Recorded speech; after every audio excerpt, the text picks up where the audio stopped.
नमस्कार दोस्तों PCS academy में मैं आप सभी लोगों का स्वागत करता हूं। और दोस्तों आज की डेट में हम लोग जीएस फर्स्ट पेपर का लेक्चर देखेंगे। आपका जीएस फर्स्ट पेपर का ज्योग्राफी आज से स्टार्ट हो रही है, ठीक है।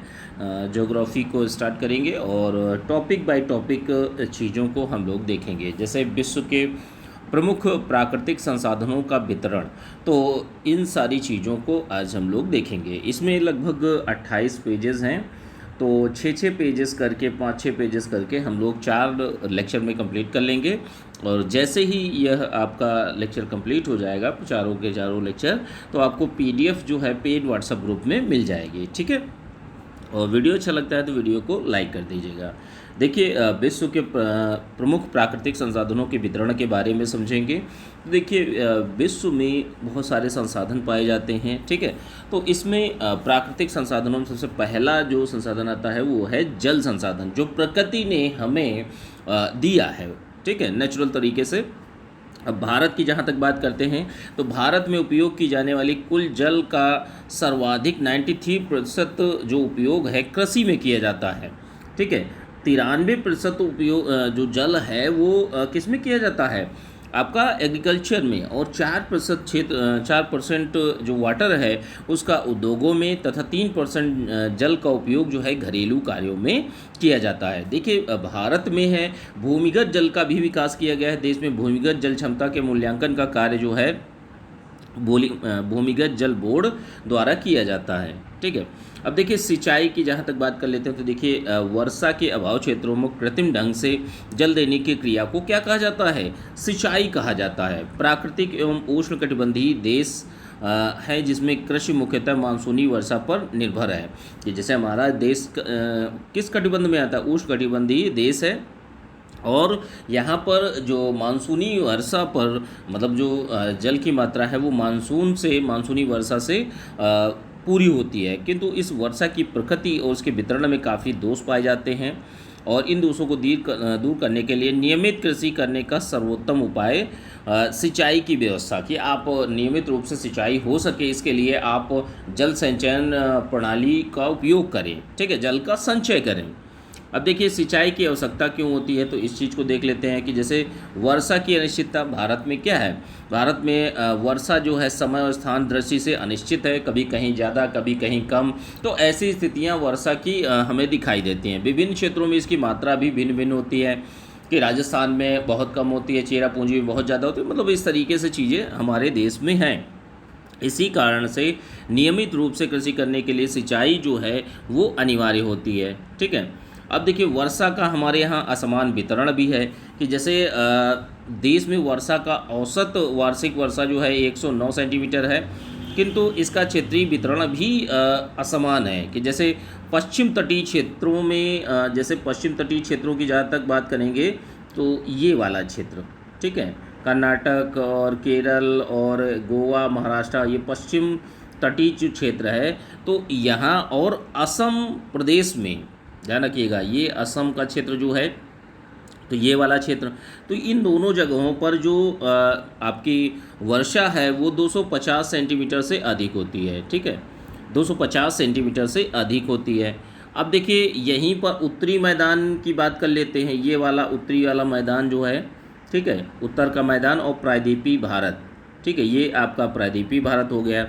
तो जो उत्तरी मैदान है और प्रायद्वीपीय के पूर्वी भाग में, यह जो प्रायद्वीपीय पठार का ये पूर्वी भाग है, ठीक है। तो इस वाले क्षेत्र में जो औसत वार्षिक वर्षा होती है वो आपकी 100 से 200 सेंटीमीटर होती है। ध्यान रखिएगा, 100 से 200 सेंटीमीटर ये वाला पोर्शन में प्रायद्वीपीय क्षेत्र का, प्लस आपका उत्तर का जो मैदानी भाग है, ठीक है। तो यहाँ 100 से कितनी वर्षा होती है, 100 से 200 सेंटीमीटर वर्षा होती है। अब गंगा नदी के पूर्वी मैदान और समुद्री तटों को छोड़कर गंगा नदी का पूर्वी तट, ठीक है, पूर्वी तट मतलब ये गंगा नदी यहाँ से यहाँ तक इधर बांग्लादेश, पश्चिम बंगाल से होते हुए बांग्लादेश में गिरती है आके। तो पूर्वी तट और दक्षिण प्रायद्वीपीय को पश्चिमी भागों में वर्षा जो है वो 25 से 100 सेंटीमीटर के बीच में होती है, ठीक है। गंगा नदी के पूर्वी मैदान और पश्चिमी तट को छोड़कर अन्य भागों में वर्षा की जो कमी है वो सदैव बनी रहती है, अकाल संकट पड़ा रहता है। अब जैसे ये देखिए अगला जो रीज़न है वर्षा का कुछ ही महीनों में सीमित होना, कि भारत में सभी भागों में एक ही मौसम में वर्षा नहीं होती है। शीतकाल में केवल दक्षिण पूर्वी भाग में होती है वर्षा होती है और शेष भाग सूखे रहते हैं। वर्षा का 74% जून से सितंबर के मध्य में होता है, ठीक है। इन महीनों में दक्षिण पश्चिम मानसून द्वारा यह जो जून से सितंबर की वर्षा होती है वो दक्षिण पश्चिम मानसून, यानी जैसे मान लीजिए ये वाला है तो ये दक्षिण पश्चिम मानसून जो केरल से तट से अभी टकराया है अभी हाल ही में, तो ये आपके इस तटीय सहारे ये वर्षा करता है जाकर, ठीक है। ये आपका पश्चिमी घाट से होते हुए अरावली पर्वत से टकराने के बाद फिर हिमालय से वापस आने के बाद फिर ये वर्षा करता है उत्तर भारत में, ठीक है। अब क्या है ऐसी स्थिति में वनस्पति और कृषि उत्पादन के लंबे शुष्क काल में सिंचाई भी आवश्यक हो जाती है। अब देखिए भारत में क्या है, मिट्टी की प्रकृति कैसी है, तो उत्तरी मैदान जो आपका उत्तर का मैदान है, नदियों के डेल्टाओं में उपजाऊ और कांप मिट्टी पाई जाती है, जिससे थोड़ी सिंचाई करने से ही उत्पादन बढ़ जाता है। अन्य भागों में क्या होता है, अन्य भागों में बलुई या दोमट मिट्टी अधिक होती है। तो दोमट मिट्टी में क्या होता है, जल रोकने में असमर्थ रहती है, अतः उसे कृषि योग्य बनाए रखने के लिए बार बार सिंचाई करना आवश्यक हो जाता है। तो बलुई या दोमट मिट्टी में क्या है भाई, जलधारण क्षमता नहीं होती है, ठीक है। और क्या है, विशेष फसलों के लिए अधिक जल की आवश्यकता होती है, कि जैसे चावल है, गन्ना है, जूट है, मिर्ची है, प्याज है, लहसुन आदि में ये फसलों के नियमित रूप से जो अधिक जल की आवश्यकता होती है। जैसे नियमित जो सिंचाई होती है उससे अधिक मात्रा में जो विशेष फसलें हैं उनके लिए आवश्यकता होती है जल की। अब देखिए चारागाहों के विकास के लिए, तो देखिए पशुपालन और दुग्ध व्यवसाय को प्रोत्साहन देने के लिए प्राकृतिक चारागाहों की रक्षा की आवश्यकता होती है तथा नए चारागाहों के लिए पर्याप्त मात्रा में जल का उपलब्ध होना आवश्यक होता है, ठीक है। तो ये है। अगला रीज़न क्या है, व्यावसायिक फसलों में वृद्धि के लिए सिंचाई आवश्यक होती है। तो कृषि के अंतर्गत कुल क्षेत्र जो है 20% भाग पर व्यावसायिक फसलें पैदा की जाती हैं, जिसमें कृषि उत्पादन के कुल मूल्य का 35% प्राप्त होता है। इन फसलों के अंतर्गत 16% भाग को ही सिंचाई की सुविधाएं उपलब्ध हैं। अब देखिए भारत में सिंचाई की कौन कौन सी योजनाएं चलाई जाती हैं। तो भारत में देखिए सिंचाई साधनों की जहाँ तक बात करते हैं तो 3 वर्गों में बांटा जाता है। पहली क्या है, बृहद सिंचाई परियोजना, दूसरी मध्यम सिंचाई परियोजना और लघु सिंचाई परियोजना। 3 सिंचाई परियोजनाओं में बांटा जाता है। तो अब देखिए बृहद यानी बड़ी सिंचाई परियोजनाओं में उन सिंचाई परियोजनाओं और कार्यक्रमों को सम्मिलित किया जाता है जिसके अंतर्गत 10,000 से अधिक हेक्टेयर का कृषि योग्य क्षेत्र आता हो। कहने का मतलब है ऐसा क्षेत्र जो 10,000 या इससे अधिक का कृषि योग्य क्षेत्र आता हो। इस वर्ग में नहरें एवं बहुउद्देशीय योजनाएं सम्मिलित होती हैं, बहुउद्देशीय परियोजनाएं सम्मिलित होती हैं। दूसरी क्या है, मध्यम सिंचाई परियोजना। मतलब देखिए कैटेगराइजेशन जो किया गया है तो ये 10,000 या इससे अधिक हेक्टेयर, ठीक है, इस आधार पर मध्यम सिंचाई योजनाएं। इस वर्ग में उन योजनाओं को सम्मिलित किया जाता है जिनके अंतर्गत कृषि योग्य जो क्षेत्र है 2,000 हेक्टेयर से अधिक किंतु 10,000 हेक्टेयर से कम। तो ये रेंज मानी जाती है मध्यम सिंचाई परियोजनाओं की, ठीक है। अब लघु सिंचाई परियोजनाएं क्या होती हैं। लघु सिंचाई इस वर्ग में उन सिंचाई परियोजनाओं को शामिल किया जाता है जो कृषि योग्य क्षेत्र जो है 2,000 हेक्टेयर से कम आता है, ठीक है। इस वर्ग की योजनाओं में कुएं, तालाब, छोटी छोटी नहरों को सम्मिलित किया जाता है। तो ये हमारे भारत में, इंडिया में जो कृषि सिंचाई है तो उसका पैटर्न होता है, ठीक है। अब देखिए सिंचाई हेतु सुविधाएं। तो जैसे देखिए उत्तरी भारत के मैदान और नदियों के डेल्टाओं में सिंचाई की विशेष सुविधाएं पाई जाती हैं। इनके मुख्य कारण ये हैं कि कौन कौन सी सिंचाई परियोजनाएं पाई जाती हैं, ठीक है। अब देखिए ये भाग समतल हैं। जैसे उत्तर के मैदान की भाग की बात करेंगे तो उत्तर का जो मैदानी भाग है वो समतल है। इन भागों की भूमि का ढाल इतना धीमा है कि नदियों के ऊपरी भागों से निकली हुई नहरों की जल सरलता से सारे मैदान में फैल जाता है। तो कहने का मतलब है सिंचाई की जो प्रणाली है उसको अच्छी तरीके से क्रियान्वित किया जा सकता है, सिंचाई आसानी से की जा सकती है। उत्तरी भारत की भूमि अधिकांशतः नदियों द्वारा लाई गई मिट्टी से बनी होने के कारण बहुत ही उपजाऊ है। उत्तरी भारत का मैदान जो है वो उपजाऊ भी माना जाता है। अतः इसी मिट्टी में जल मित्र जल मिल जाने से उत्तम फसलें पैदा होती हैं। कि जैसे जो हिमालयी नदियाँ ऐसे आती हैं, तो अब यहाँ पर जो उत्तर भारत का उत्तर का विशाल मैदान है, तो ये जो हिमालयी नदियां हैं उनसे लाई गई जलोढ़क मिट्टी का बना है, जो कि बहुत ज़्यादा उपजाऊ है। अब जरा हल्की से भी सिंचाई से यहाँ पर पैदावार जो है वो अच्छी खासी हो जाती है, ठीक है। और सिंचाई पर किया गया व्यय कुछ ही वर्षों में पूरा किया जा सकता है, मतलब वापस आ जाता है। कई भागों में वर्षा का जल भूमि में रिसकर धरातल के नीचे भी जाता है। इसे कुएं खोदकर निकाला भी जा सकता है। कि जैसे उत्तर भारत में अगर देखेंगे तो जो कुओं से कहीं कहीं पर क्या है, कुओं से भी कुएं खोदकर भी सिंचाई का कार्य किया जाता है। इन भागों में जैसे उत्तरी भागों में पथरीला भाग कम है, मुलायम मिट्टी है, नहरें बनाने में सुगमता रहती है और व्यय भी अधिक नहीं होता है। उत्तरी मैदानों में क्या है, उत्तरी मैदानों में हिमालय से निकलने वाली नदियाँ जो हैं सदाबहार है, मतलब वर्ष भर इनमें पानी रहता है, जिनमें अथाह जलराशि रहती है, और इसमें से जो नहरें निकाली जाती हैं तो वो भी वर्ष भर भरी रहती हैं, लगातार सिंचाई की जाती है। तो ये कुछ कारण हैं भारत में सिंचाई हेतु सुविधाओं के, ठीक है। अब सिंचाई के साधन कौन कौन से हैं, तो देखिए भारत की भौतिक रचना में विभिन्नता होने के कारण भी सिंचाई के विभिन्न साधन काम में लाए जाते हैं। उत्तरी भारत में विशेषकर नहरों और कुओं से, दक्षिण के प्रायद्वीपीय भागों में तालाब द्वारा सिंचाई की जाती है। देखिए उत्तर भारत में नहरों और कुओं से होती है, जबकि दक्षिण भारत में, जैसे अगर ये चीज़ आप अगर देखेंगे, ठीक है, तो ये उत्तर के जो उत्तर भारत है और दक्षिण भारत है, ठीक है, तो ये दक्षिण भारत में आपका तालाबों द्वारा होती है, और उत्तर भारत में क्या होता है, उत्तर भारत में आपके जो सिंचाई होती है वो